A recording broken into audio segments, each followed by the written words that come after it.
Feeling your goals drift, better learn to focus. Hey, I'm Bridget, founder of the Blind Betty nonprofit, as well as the host to the Blind Betty podcast. I wanted to preface this video and let you know that I'm giving away this Boston Celtics Burton snowboard. This giveaway helps fund this platform and interviews like this one.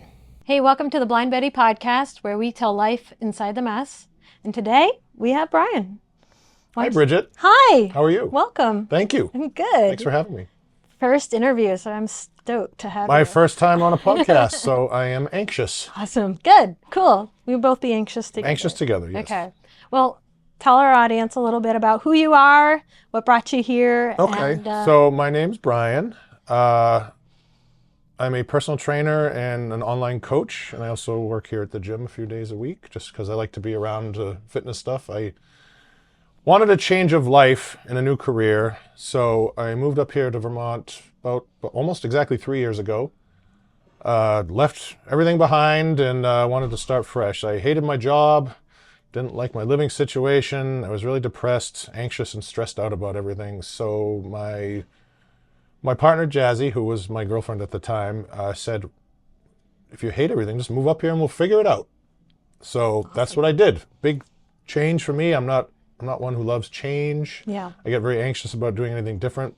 Leaving a job that I knew paid the bills and not knowing what I was going to do or anything was really scary to me. I also didn't really want to leave the area. I lived around my hometown my whole life. Yeah. I was very happy there. But sometimes when you're miserable, you got to go out of your comfort zone, and do different things. So I moved up here, got all my certifications for training and coaching while I was unemployed. Then once I got all that done, the owner of the gym, Jasmine, she asked me if I wanted to work here a few days a week so I could get myself in front of potential clients. So I said, yeah, great. So I started doing that and started offering my services for in-person personal training and online coaching for pretty much any type of client, weight loss, general health, lifestyle type stuff, or aspiring bodybuilders, people like that. Yeah. And that's where we're at now. It's going good. That's so cool. Yeah. And we have met here at the gym as well. Yes. And I had a lot of good chats here. yeah, so, which is why I wanted to bring you on, because Right. I feel like we walk by each other now and then. Hey, how's it going? And it turns into a 15-minute Oh, yeah. life, sorting and Absolutely. such. So fascinating. Was there like that one pivotal moment where you were just like, Yeah. Towards the end, before I was moving, I had started to think that I wanted to get out of the area and do something different. But I remember there was one day at work and I'm like, if I don't change something really soon, I'm either going to flip out and rage quit or I'm going to do something that's going to get me fired because I am so stressed out. I am so unhappy, both at work and at home. I was sleeping only 3 hours a night, months at a time, getting up at 3:30 a.m. every day for work to be there before 5 o'clock when my team arrived. Working, sometimes 9, 10, 12-hour days, and going to the gym for 3 hours, then driving home, prepping all my food, and then trying to get to sleep. So I'd be pretty much on 3 or 4 hours sleep every night. I felt so burnt out. Like, I got to do something. I had to go to the doctor and get a prescription for Xanax just so I could, not have a panic attack every day because I was so stressed. yeah, So I'm like, yeah, this is not good. I really have to do something. So I tried to apply for my same job up here in Vermont, but it turns out that our regional corporate manager blocked me from being allowed to get that job because she wanted me to be stuck in the store I was at. oh, wow. Yeah. So it turns out she was a friend of my ex-wife. So wow. not always the best situation there. So I don't know if it's related. Yeah. But you never know. 'Cause But- that had happened to me at another job before too, where my boss was friendly with one of my other exes and Yeah. sought to punish me for that too. So Yeah. you never know. Yeah. And so was your career before in line with training? No, Or was it completely retail different? management.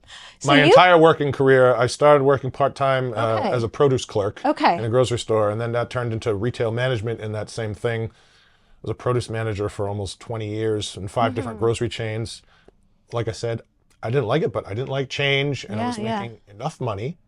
So I just stuck with what I knew up until I got really miserable when I was working at Whole Foods. I had to get out of there. So then I went to work at Lowe's because my ex-wife was leaving and her boss asked if I needed a new job and wanted to come work for him at Lowe's. So I got a good job there and it was nice when it started, but then I got transferred to a busier store to try to fix the store because I was doing well. Went well, and then I got another boss. And she was pretty good, but then she was leaving to have a baby. So then I got another new boss who I didn't know at all and was unfamiliar with our program. Then I got another new store manager, and we got a new district manager, and I got sent to a terrible store to try to fix that store. Did not get the support I was promised, was not given the time to do the things that needed to be done. So that was what led to my incredible stress level. I'm like, I don't want to do this retail management stuff anymore. I don't like it. It's not in line with anything I care about. I don't feel like it's fulfilling or rewarding. And it doesn't pay enough that it makes me want to stay. Totally. So I'm like, I'm gonna lose it if I don't leave. It's so relatable. Yeah. I think on so many levels to a lot of people, which is why this conversation had to happen. Yeah. Because like there are so many people in the retail world where you're just like feel like you're on that monkey wheel and you're just grinding and you're like, what the hell is going on? What's my purpose? Right. Right. I feel like you don't have one. Right. You're just making the motions like you just said, you know. Working to survive. Completely. You're getting your paycheck. You're losing sleep. Yep. Right. You find yourself in one relationship after another that's also not going well. Just adding to it, snowballing, if you will. Looking back at that situation though, do you recognize blind spots that you had at the time that I think that things I didn't see that I would probably be more likely to see now, or things I would see in hindsight, is that I cared more about doing what felt easy and safe than what would be making me actually happy or fulfilling. And I think that applied to both what I was doing work-wise and relationship-wise. Okay. After, I think the pattern of bad relationships started when my daughter's mom and I split up and got divorced. I got really blindsided by that whole situation, and it just put me in a state where I would just jump from relationship to relationship because I didn't want to be alone. But I would end up self-sabotaging those relationships because I would always jump into things so quickly, be like, oh, this person is paying attention to me. That's good enough. Yeah. Or this person's nice. They're showing me kindness in the beginning. I don't care if or either I don't know or I don't care if it's the right fit relationship-wise. And then it turns out it never was, because whether it only lasted a few months or it lasted a few years, in the end, I'm like, you get to the point where you're like, why am I even in this relationship? Like, it's basically like we're roommates. There's no romantic connection. The intimacy is gone. We fight a lot. It's just a lot of stress, but like, no one wants to pull the trigger on having a conversation of like, hey, this isn't working. So you just stay in things, and that leads things to get worse and worse, and then people make bad decisions, and it ends up blowing up and ending in a worst possible way. Right. So instead of, we've talked about this as well, because, you know, I too have my own struggles as someone who is visually impaired, legally blind, and putting myself out there to be vulnerable, to start dating, where we've talked about everybody wants to be loved. Yes. 100%. Right. And so we're searching for it, and we want that need to find our person. And first and foremost, we need to find it in ourselves. Right. And I think for me personally, that had been a struggle of saying, hey, I'm worthy enough, of love. And I'm, I don't have to always search out for someone else. That feel good, right? That ease of like 100%. getting it from somebody else, right? And taking the small nuggets. I too have been in a really narcissistic relationship that I was taking the small nuggets to feel self-worth, but without actually putting up the boundaries of the things that I needed in life in order to make me, personally feel, 100%. Successful. I think the mistake a lot of people make is not taking the time to be just with themselves, to really reflect on their past relationships and like, okay, what do I really need? What do I really want out of a relationship? What do I have to put into the relationship? Because every relationship's a partnership. You can't only think about what you want. You need to be getting what you want and be fulfilled, but you have to be the partner that the other person needs as well. And I think that takes a lot of reflection for a lot of people. I know for me, at the same time, when I wasn't getting what I needed or wanted out of a relationship, I for sure wasn't giving everything that person deserved to get necessarily either. Right. So a lot of times these things don't work. It's not necessarily one person's fault or the other. It's usually a combination of things. One person might have been the catalyst for things ending, but like both people are probably unhappy and neither want to talk about the thing. So if you're not doing the work, like to know what you are bringing to the table, are you in a position to even be in a relationship emotionally, totally, mental health wise, like any of these things, like it's going to end up failing if you're, you can't just be looking for someone to save you, or by the same token, be looking to save someone else. Yeah. Because generally that's not going to work out. So I had to really get to a place where I recognized all the bad patterns I was in and not trying to just jump to the next person, you know, to just try to fill the void. Right. The best relationships are probably going to come from when you're not looking for one. The right person just will come along. Shows up, yeah. And, you know, and thankfully, that's what happened to me. And it couldn't have worked out better in every area of my life. Yeah, yeah. Shout out to Jazzy. Shout out to Jazzy, greatest partner of all time. Yes. Well, that's a person I was going to ask a question of somebody, you know, who has helped you through, you know, this transition. And it sounds like she's pretty. Yeah, since I've known her, she's been the kindest, most supportive, most loving, just the greatest human that you could ever have in your life. If it wasn't for her, I would have been too scared, and I probably wouldn't have been able to make the changes I need to just improve my life. You know, I was coming out of a third divorce. Yeah. Hated everything in my life. But I had started dating her like a few months before that. Like after my ex-wife and I had split up, I met Jazzy. You know, we started just talking randomly about music and whatever. I sold her some old band T-shirts that didn't fit me anymore on Instagram, and that's how we started talking. Oh, that's so cool. And yeah, so our mutual love of music kind of bonded us together, and we had so much in common. Then you know, one thing led to another, and we started, you know, dating long distance. You know, she would drive down for a weekend or whatever, take the train down actually, since she doesn't drive, or whatever. And then I got to the point where she's like, "You can just come move up here and we'll figure it out." And I felt so comfortable because of her that the things I normally would have been too terrified of to do, I'm just, you know what, I trust you that this is going to work. So I just did it. That's so cool. And that's what led to, you know, our great relationship, best home life I've ever had. I feel so peaceful and loved and supported in our home. I was able to start this new career, doing something I actually cared about, wanted to do, that I find really fulfilling. Yeah. Where I don't, our life is such that like our schedules are both flexible. We work as much or as little as we want. She does very well, so I don't have pressure to be the sole provider. Yeah. You know what I mean? So, you know, I could take the time to establish my little business from nothing to where it is now. It's, you know, I'm not making millions of dollars or anything, but I'm doing okay, and it's on a good trend upward. You know, I feel like I'm in a really good spot. I got a decent amount of clients. They're all great. They're having great success. I love them all. It's really rewarding to be able to help people.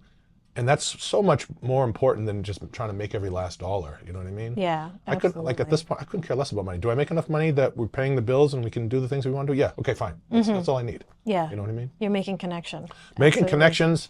I'm making an impact on people's lives, and they say that and they show that, and nothing feels better than knowing that something that I knew about was able to be applied to someone else's life to improve their life. Yeah. Yeah. So like something that was important to me, I can use that to make it important to somebody else. Absolutely. It just feels so much more gratifying than a soul-crushing retail job that just pays the bills. Well, I'm going to chime in because again, I'm going to take it back to when we were like first meeting, because again, I was coming in with a friend as well who's always talking about music, right? And I'm like, bad pun, blinders on, but I'm like walking through like, gotta go get my workout, gotta go hit my workout, right? And he kept saying, his name is Brian. I'm like, okay. And I try to remember it, and my memory sucks. And I'm like, I've got too much going on. Yeah. But then finally I was coming in alone, and I reached out and I was like, can you just announce yourself? So and that was terrifying for me to feel that vulnerable, to go up to somebody, literally looking at you in the dark. Right. Hoping I'm making some sort of eye contact. But knowing you're sitting behind the desk. Yeah. Being like, can you just say hello? Yeah. Would that be okay? Because then I would feel like I'm acknowledged as I'm walking in, right? And you're like, yeah, absolutely. Yeah. Like, no problem, right? And it opened up. Yeah. This awesome friendship we've had. 100%. And we walk in, and I'm like, let me tell you about disability. Oh, yeah, 100%. This is crazy. Oh, my God. Dating world is like nuts. You know, and we get into these fields. We were just chatting about supplements and stuff. It's like, but that connection, even if it's 10 minutes before a workout, it makes my mess feel okay. Having connections like that just really improve people's days. Completely. And then of course, I bring my mom in here. Next thing you know, Jazzy and my mom are at the Women's March. Jazzy's best friends with my sister. It has just wait, what? You know, Yeah, I know. small world. Yeah, And who would have known? so You know what I cool, mean? right? Yeah, it's great.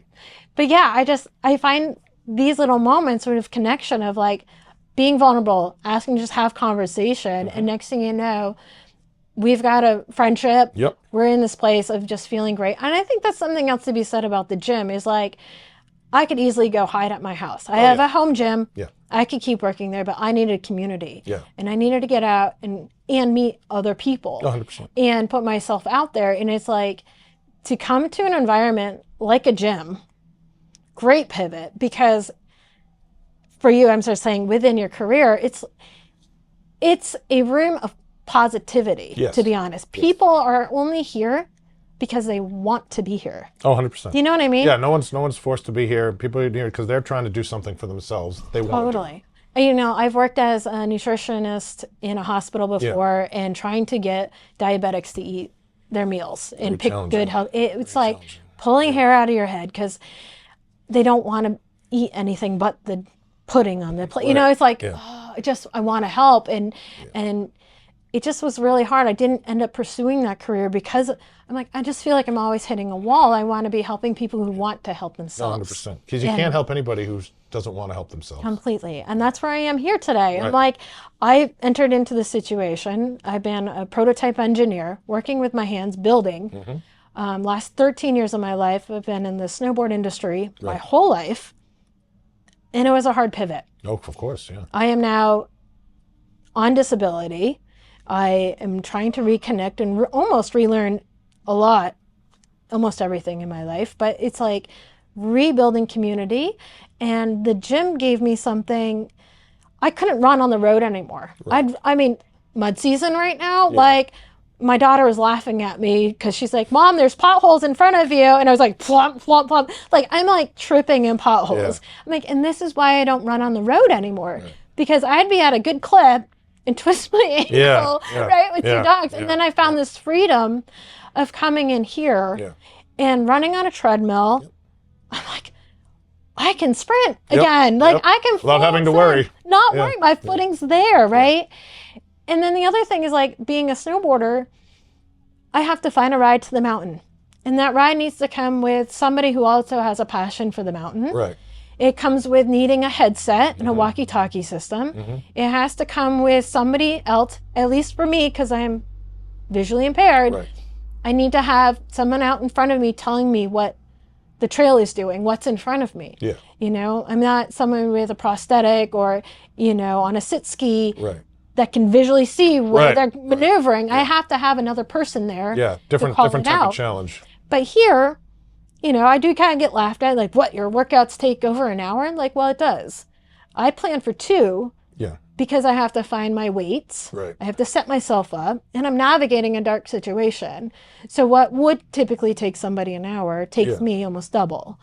And there's nothing wrong with that. The workouts take what they take. I train for 3 hours sometimes because it takes as long as it takes. You know? Yeah. And it's just, I find that it's just, I have a sense of being still very independent when I come to the gym. Of course, You know, and I had to kind of get rid of the cane shame a little bit when I walked in here. It was nicer to go with somebody where they would just kind of, come this way. But to be honest, I can trip over a plate or a bench or something so easy. So that, I mean, that's my 2 cents when it comes to the gym life, because it's meant so much to me for my own independence. Oh, of course, It's a lot easier to say, hey, anybody heading into town, drop me off, and I can find a ride back home versus going to the mountain, you know? So, thank you.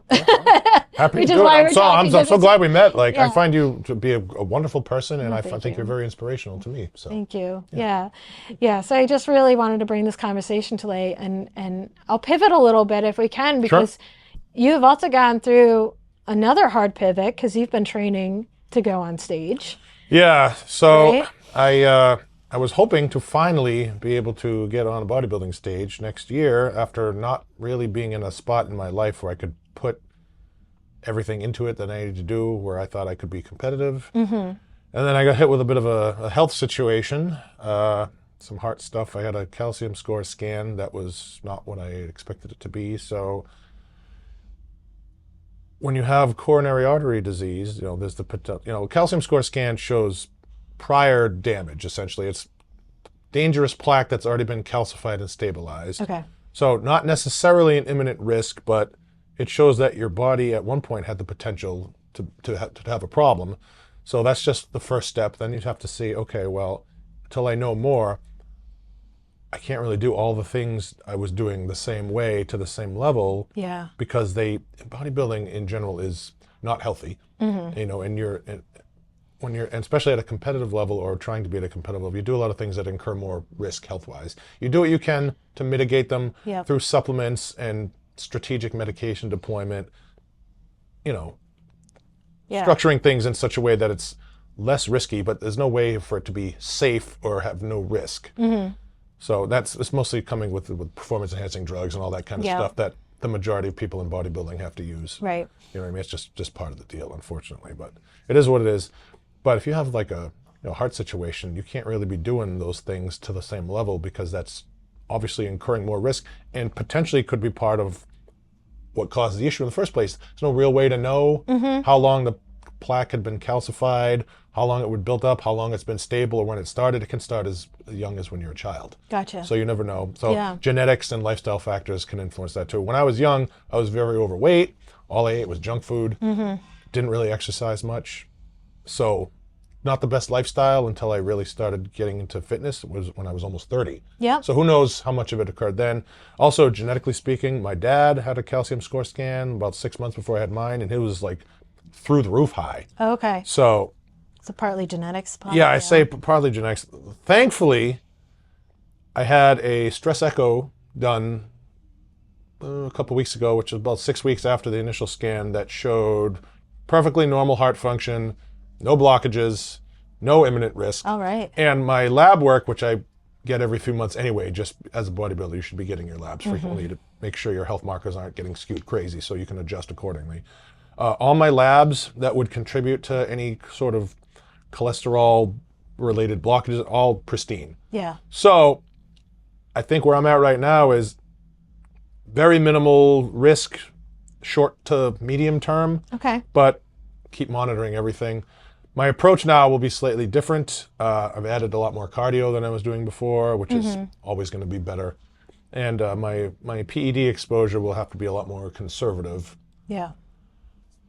It won't be none because I still want to progress and be as big and lean as I can, as every bodybuilder wants to be. Everyone wants to be a bodybuilder, wants to look like one. You know what I mean? Right. You want to be the big guy walking around. Everyone can be like, oh yeah, that guy must be a bodybuilder, or whatever. That guy's huge, whatever. And so I still, have goals that I want to hit. I'll just have to be more slow and careful about how I'm going to achieve them, which is, at my age, frustrating. Yeah. Since I started so late, I'm 46 years old.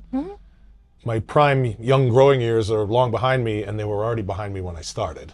Yeah. So in the beginning, it was like, I got to hurry up and do things as fast as possible. It's just not great health-wise. Right. The last probably 5 or 6 years, the more I learned about everything, the more I was like, okay, I'm not progressing any better the way I'm doing things. I can be a lot more conservative and more strategic with other aspects like dialing in training and diet a little bit more. Things like that, focusing on my recovery and sleep and all that stuff. Those things all make a difference. So it's not always about, the most drugs are going to make the most progress, because typically the guys who do the best are on less. Right. So, for me, I'm never going to be a pro. I'm never going to be winning, regional, national shows or whatever.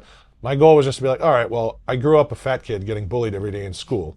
I got called a fat fuck every day for, 12 years. Yeah.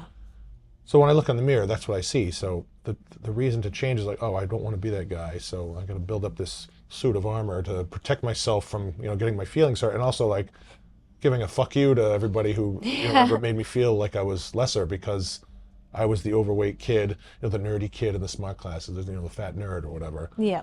But I still, that shit never really goes away. With therapy, I'm working on that, and it's been very helpful. Good. Shout out to my therapist, Kim. Yeah. She's incredible. Excellent.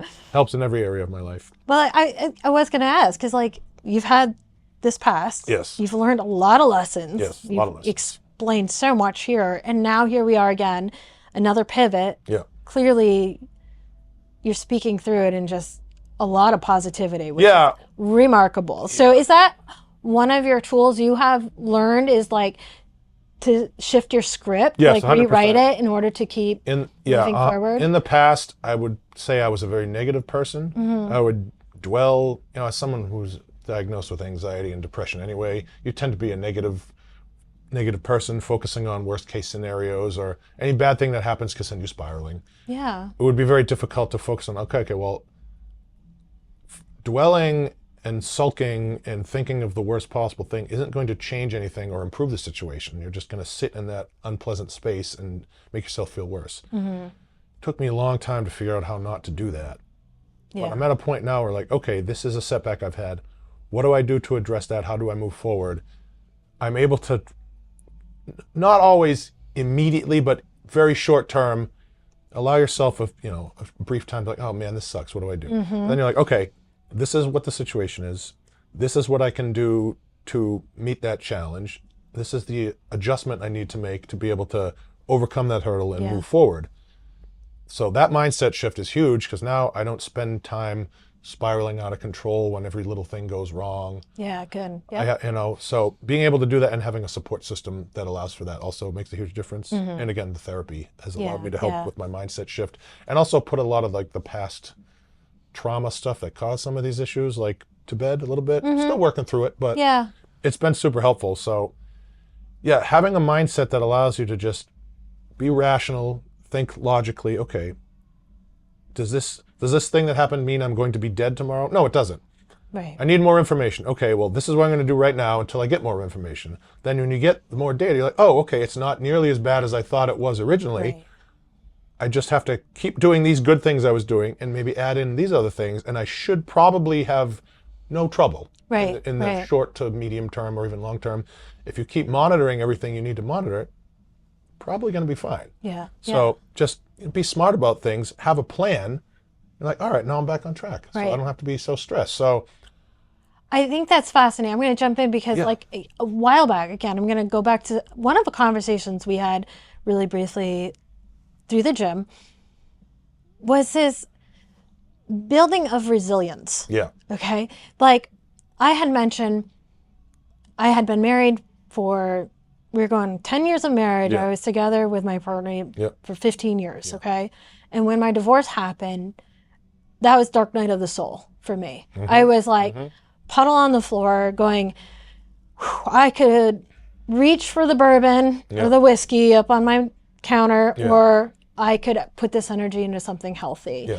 And instead, that's when I first I took a huge piece of paper at my workplace and I scheduled out my week, right? Like a full month, because I'm like, I'm a single parent, I'm hustling, I've got this job, a child, where do I fit in the time to take care of myself? Right. And I was filling in everything and I found one spot here, one spot, like an hour on Monday. Right. I found an hour on Tuesday, right? And so that started to go, okay, that doesn't fit a class schedule, but that could fit a personal training schedule. Right. So that's where I reached out to a personal trainer. Right. And it changed my life because I had to hold myself accountable to show up. Right. There was somebody there who's like, I'm waiting for you. And some days we would lift, and some days I would be crying on the floor. Right. Now, I only say that because as life progressed, we hit COVID. Yep. And where the divorce at the time felt like that was it. Yep. That's the lowest place I've ever been. Oh, COVID happened. Oh my gosh, now I'm a single parent at home trying to homeschool my kid. Right. This is crazy, and I'm a mandatory worker, and I have to find a way to still get to work. Yep. This is nuts. Yep. And then it spiraled into work drama. Then it, there kept being more situations, but I found a resilience within myself that I was going to be okay. Yeah. So what felt heavy, those big moments started to feel smaller and more manageable. 100%. And I think if it was just alone by itself, right? If I hadn't had this stuff before it, those little situations would have felt really big and heavy. Yeah. No, but absolutely. I was training my nervous system to be like, you've got this. Yeah. So what was it within yourself in these moments? What was your resilience? What kept showing up for you? Like, how did you build trust inside yourself? For me, similar to your situation, after my first divorce, I was devastated. Came out of nowhere. I spent about a year just, when I wasn't at work or at the gym, which is basically the only outlet I had for that time, I was sitting in the dark at home, just like feeling sorry for myself, crying, whatever, like my life is ruined. You know, we have a child, you know, so they were both out of the house. I was only with her part of the time, and that was a big shift. Being a family unit was very important to me, so my world basically fell apart. It took me like a good year to like feel okay enough to not be depressed all the time. But what kept me going from not completely losing is just, for some reason, I always knew I have to get up every day. I have to go to work every day, because if I don't do those things, the situation is going to be even worse. So I have to be strong enough to make it through the essential parts of each day, because I'll be even more anxious if I'm not working. I'll feel like I'm doing nothing. I won't be making any money. I won't be able to pay the bills, et cetera, et cetera. I don't want my daughter, who's now having to split time between new homes, see her daddy as a deadbeat who can't go to work and he's crying all the time. Like that's not a good example. You know what I mean? It's a bad look. And I have a very strong work ethic that I got from both of my parents. I think my dad went 20 days without missing a day of work at one point. Not the most mentally stable person all the time in those days. A lot better now, but all he did was work, it seemed like. So, and my mom too. I never saw her take sick days. They all just, you do what you got to do. Yeah. You got to take care of your family, and you got to take care of yourself. You know, bills got to be paid. The world doesn't stop because you're sad or you had a tragedy happen. You know, it feels like it stops for you, Right. but it doesn't. So you have to just have the fortitude to just get up every day, and even if you're just going through the motions, you gotta do just the best you can. Yeah. So I was able to just, I get up every day, I make it through work, I go home, okay, I made it through the day, I did the things I had to do, I dressed myself, I showered, I maintained my hygiene, which are the bare minimums. But some people struggle so much they can't even do those. Right. And I understand why, but I think it's just lucky that I was able to just know that I had to do those things. And then as time goes on, that stuff just becomes pretty easy. You just do your day to day, and then you get hit with another tragedy, another failed relationship, or another unexpected crazy financial hardship that can send you spiraling. But you're like, all right, I still got to get up and go to work. My car's trashed. How do I get to work? Or I'm alone again. What do I do? It would be trying to find another relationship, which was a bad choice, but get up every day and move forward, because you think that's what you got to do. Yeah. You know what I mean? What would you tell yourself then? What you know now, like how to put maybe more purpose or something into that? Because I'm hearing it, you didn't really feel like you had that life at that point. Like finding the purpose. No, I wish I could tell my past self, like, you need to figure out things more instead of just going through the motions. Like, figure out what you need to do, not just to get through the day, but to like make a future that makes more sense.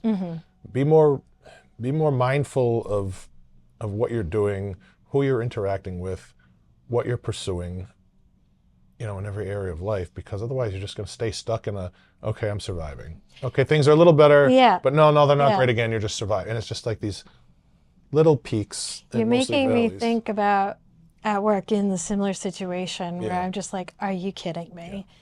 And I was saying to myself, I said, I would dream big. Oh, if I, these grandeur ideas, right? And I was always saying, there's a fine line though between dreaming big and wishful thinking.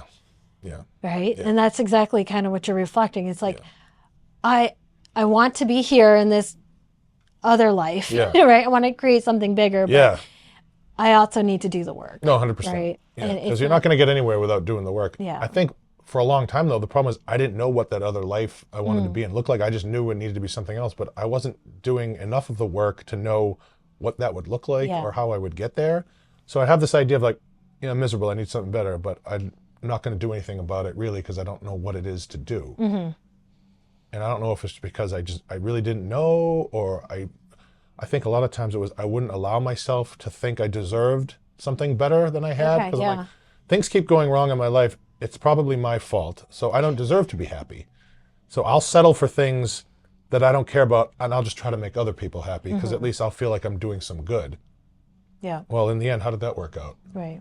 Right. 3 divorces, a series of other failed serious relationships that I probably shouldn't have been in the first place, stuck in the same type of job for decades, so that didn't work. Right.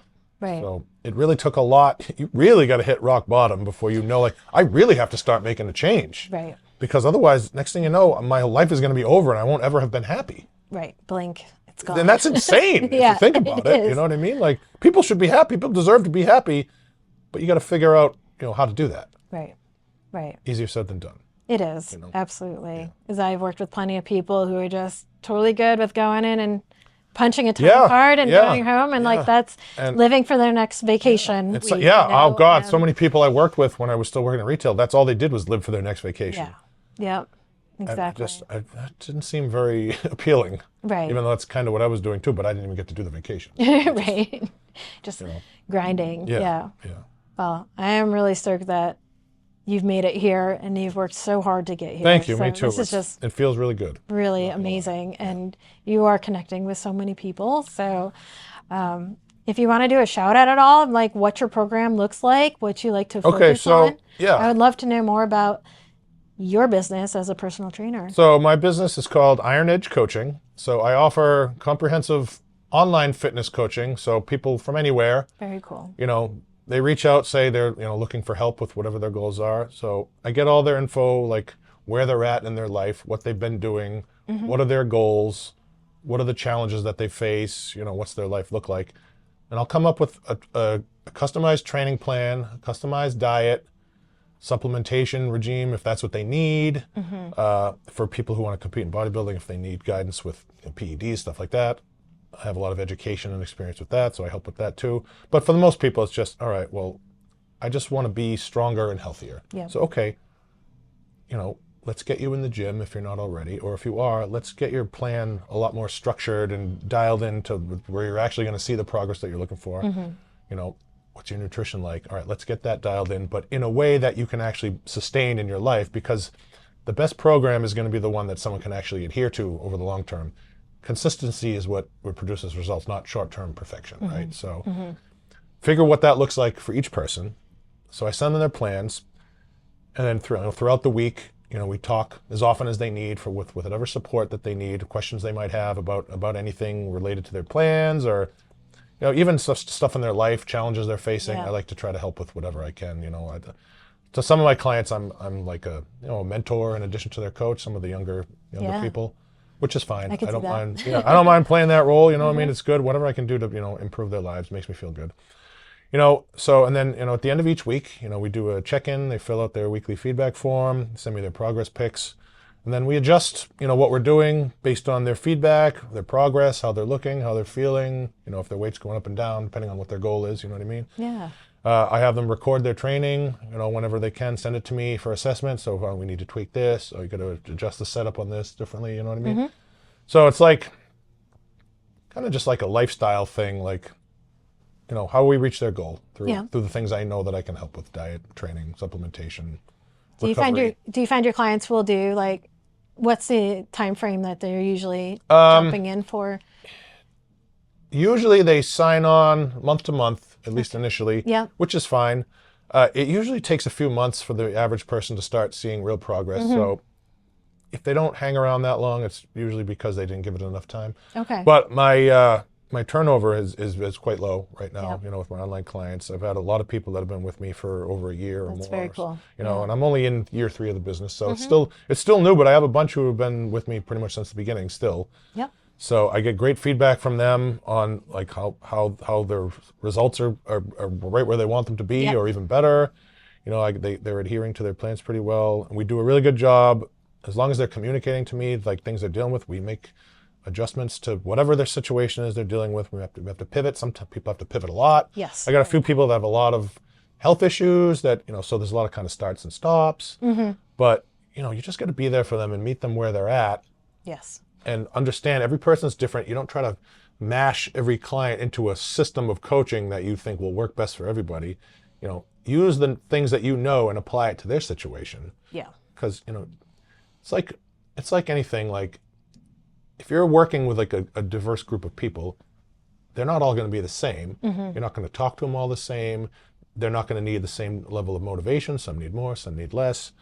Everybody responds to a different way of communication. So you got to learn that about each person. Just really just be open and flexible to apply that to the broadest, group of people that you can. And I've had pretty good success with that. I think my clients would say that I'm very patient, I'm very understanding, I'm a good communicator, and I'm gentle with them unless I have to be otherwise. Excellent. And for the most part, that's what a lot of people need. Not everyone needs a drill sergeant. Totally. Some do, and some Totally. want that because they know that's what they need. So you just got to be, tailor your approach to what works best for that person. That's basically what I do with the coaching.